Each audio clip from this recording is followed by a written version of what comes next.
व्यापारी को फांसी देने नगर मार्ग से ले जाया जा रहा था। तभी रास्ते में एक मछुआरे के जाल से एक मछली सुंदर स्त्री में बदल गई। वह व्यापारी को देखकर जोर से हंसी और फिर गायब हो गई। ये सब देखकर सभी लोग हैरान रह गए। राजा भी समझ नहीं पाया कि यह सब क्या हुआ। राजा ने तुरंत फांसी की सजा रुकवा दी और अपने मंत्री वरुचि को बुलाकर कहा, पता करो कि आखिर वह मछली कौन थी जो दिव्य स्त्री के रूप में आई। हंसकर चली गई। वरुचि उदास होकर अपने घर लौट आया।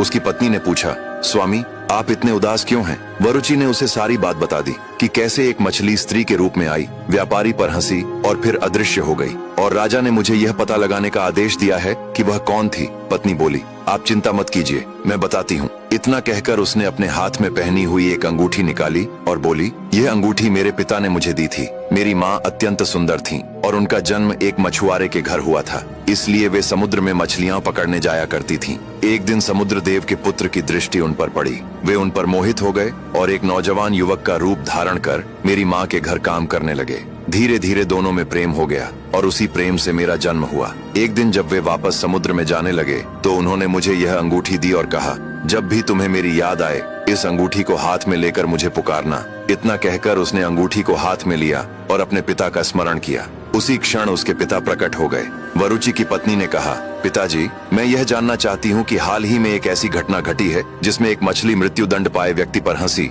और फिर गायब हो गई। तब देव बोले, पुत्री वह मछली एक पवित्र आत्मा थी, वह राजा की मूर्खता पर हंसी थी। वरुचि ने पूछा, राजा की मूर्खता कैसे हो सकती है? उसने तो एक व्यापारी को फांसी की सजा सुनाई थी जो उचित भी थी। तब देव बोले, सुनो पुत्र, यदि तुम इस रहस्य को जानना चाहते हो तो आज आधी रात को नगर के बाहर बने श्मशान में एक बेर के पेड़ पर जाकर छिप कर रहना। तब तुम्हें सब पता चल जाएगा कि आखिर वह मछली कौन थी और उसने हंसकर ऐसा क्यों किया। इतना कहकर वे देव वहाँ से अदृश्य हो गए। अब आगे वरुचि पेड़ पर बैठा हुआ था। जब आधी रात हुई तो एक पिशाचिनी अपने 2 बच्चों को खींचते हुए वहां आई। बच्चे भूख के कारण रो रहे थे और खाना मांग रहे थे। पिशाचिनी ने कहा, चुप हो जाओ बच्चों, आज तुम्हें बहुत सारा खाना मिलने वाला था। आज एक व्यापारी को फांसी होनी थी, लेकिन एक मछली ने सारा खेल बिगाड़ दिया। बच्चों ने पूछा, ऐसा क्या हुआ था माँ?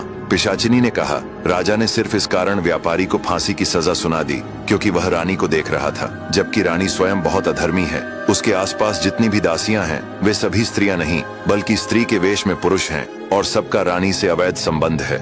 एक दिन राजा ने रानी को नगर कोतवाल के साथ देख लिया। यह दृश्य देखते ही राजा को ऐसा प्राणघातक आघात लगा कि उसकी छाती फट गई और वह वहीं मर गया। लेकिन उसी दिन 3 युवक राजा से मिलने आए, व्याड़ी, वरुचि और इंद्रदत्त। इंद्रदत्त किसी भी शरीर में प्रवेश करने की विधि जानता था। वह राजा के शरीर में प्रवेश कर गया और राजा पुनः जीवित हो गया। अब वही राजा बनकर बैठा है। वह मछली यह जानती है कि राजा कितना मूर्ख है, कि रानी स्वयं अधर्मी है, अनेक पुरुषों के साथ रहती है और राजा एक निर्दोष व्यापारी को फांसी दे रहा था। यह सब कहते हुए पिशाचिनी हंसने लगी। वरुचि पेड़ पर छिपा हुआ यह सब सुन रहा था। जब पिशाचिनी वहां से चली गई तो वरुचि नीचे उतरा और सीधे राजा के महल पहुंचा। उसने राजा से कहा, महाराज, मछली ने वह देखा है जो आप नहीं देख पाए। बहुत से पुरुष रानियों के बीच स्त्री के रूप में रह रहे हैं। यह सुनकर राजा को अत्यंत अपमान महसूस हुआ और उसने पूरे महल की जांच का आदेश दे दिया। जांच में वही बात सच निकली। तब राजा ने सभी पुरुषों को फांसी दे दी और मंत्री वरुचि की बुद्धिमत्ता से बहुत प्रसन्न हुआ। लेकिन यही खुशी जल्द ही वरुचि के लिए कष्ट का कारण बनने वाली थी।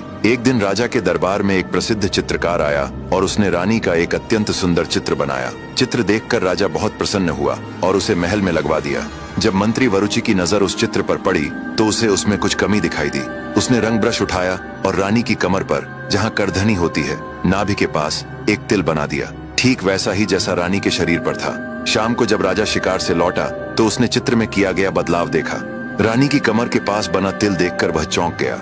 राजा को यह जानकर आश्चर्य हुआ कि ऐसा कौन व्यक्ति हो सकता है जिसे रानी के गुप्त अंगों का ज्ञान है। जांच कराने पर पता चला कि वह तिल वरुचि ने बनाया है।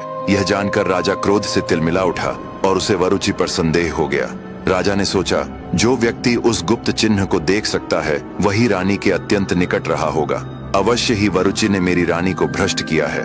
तभी वह स्त्री के वेश में छिपे पुरुषों के बारे में भी जानता था। इससे राजा अत्यंत क्रोधित हुआ और उसने वरुचि को पकड़ने के लिए सैनिकों को भेज दिया। अब आगे की कहानी जानने के लिए देखिए अगला भाग।